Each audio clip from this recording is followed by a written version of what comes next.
কি আন্দোলন হবে, কি লড়াই হবে, তার আগে ওরা কি খাবে, কি করে বাঁচবে, মেয়েটা লেখাপড়া কি করে হবে, কোথায় থাকবে। ঘরের গার্জেনটা চলে গেল মাথার উপর থেকে। আমরা কোন অন্যায় করেছি ওদের বাড়ি গিয়ে? আমাকে যাওয়া উচিত নয়? ও তো আমার দাদা, ও তো আমার বাড়ির লোক, ও তো লাল ঝান্ডার লোক।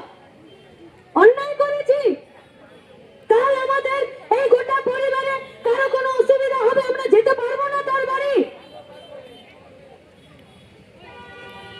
ওই গায়েরই আরেকটু এসে গিয়ে পরিযায়ী শ্রমিক, ঘরে বুড়ো মা বাপ উঠোনে চেয়ারে বসে চোখে জল ফেলছে। কেন না ছেলেটার লাশ আছে। অন্য একটা ছেলে পরিযায়ী শ্রমিক, কোচবিহারে বাড়ি, কাজ পায়নি, মহারাষ্ট্রে কাজ করছে, তিনতলা বিল্ডিং এ কাজ করেছে, পড়ে গেছে, ছেলে মরে গেছে, বউ আছে, বাচ্চা আছে, বাপ মা উঠোনে বসে কাঁদছে।